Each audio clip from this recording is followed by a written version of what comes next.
JFW movie awards 2026 அப்படின்ற ஒரு சூப்பரான ஒரு அவார்ட் ஃபங்க்ஷன் நடந்தது. இதில் பல ஆக்டர் அண்ட் ஆக்ட்ரஸ்க்கு பல கேட்டகரியில் அவார்ட்ஸ்லாம் கிடச்சிது. ஸோ அதை பற்றி தான் இந்த வீடியோவில் நம்ம வந்து பார்க்க போகிறோம். அதாவது best actress in a woman lead film Malayalam award Lokah chapter 1 அப்படின்ற ஒரு படத்துக்காக கல்யாணி பிரியதர்ஷன் அவர்களுக்கு கிடச்சிருக்கு. பெஸ்ட் டிபியூட்டன்ட் அப்படின்ற ஒரு கேட்டகரியில் மலையாளம் படம் எக்கோ படத்துக்காக பியானா நாமின் அவர்களுக்கு கிடச்சிருக்கு. Best supporting actress revolver Rita படத்துக்காக ராதிகா சரத்குமார் அவர்களுக்கு கிடைச்சிருக்கு. சென்சேஷன் ஆஃப் தி இயர் அப்படின்னு சொல்லிட்டு சாய் அபியங்கர் அவர்களுக்கு கிடைச்சிருக்கு. பெஸ்ட் ஃபிலிம் மலையாளம் அவார்டு அப்படின்னு சொல்லிட்டு நம்ம லோகா சாப்டர் 1க்காக டாமினிக் அருண் மற்றும் கல்யாணி பிரியதர்ஷன் 2 பேருமே இந்த award வாங்கியிருந்தாங்க.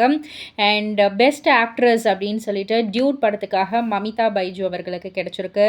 Best actress in a negative role அப்படின்ற ஒரு கேட்டகரியில் விடாமுயற்சி படத்துக்காக ரெஜினா கெசன்ட்ரா அவர்களுக்கு கிடைச்சிருக்கு.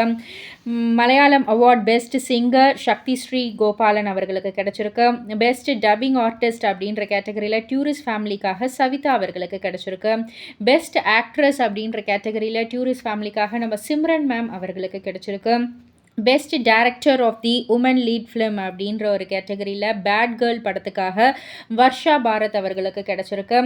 பெஸ்ட் டிபெண்டன்ட் மலையாளம் அவார்டு அப்படின்ற கேட்டகரியில் தலவாரா படத்துக்காக ரேவதி அவர்களுக்கு கிடச்சிருக்கு. Best actress in negative role Malayalam அவார்டில் ஜாரின் ஜிஹாப் அவர்களுக்கு கிடச்சிருக்கு ரேகா சித்திரம் படத்துக்காக. அண்ட் பெஸ்ட் சிங்கர் அப்படின்ற கேட்டகரியில் சரண்யா ஸ்ரீனிவாஸ் அவர்களுக்கு கிடச்சிருக்கு. அண்ட் சேம் பெஸ்ட் சிங்கர் அப்படின்ற கேட்டகரியில் சாருலதா மணி அவர்களுக்கு கிடைச்சிருக்கு. And best actress woman lead அப்படின்ற கேட்டகரியில் அங்கம்மாள் படத்துக்காக கீதா கைலாசம் அவர்களுக்கு கிடைச்சிருக்கு.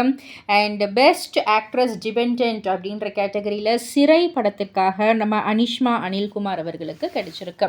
ஸோ இதெல்லாம் பற்றி நீங்கள் என்ன நினைக்கிறீங்க? இந்தந்த அவார்டுக்கு இவங்க எந்த அளவுக்கு டிசர்வ், உங்களுடைய கருத்து என்ன அப்படின்றதெல்லாம் கீழே உள்ள கமெண்ட் பாக்ஸில் குறிப்பிட்டு சொல்லுங்கள்.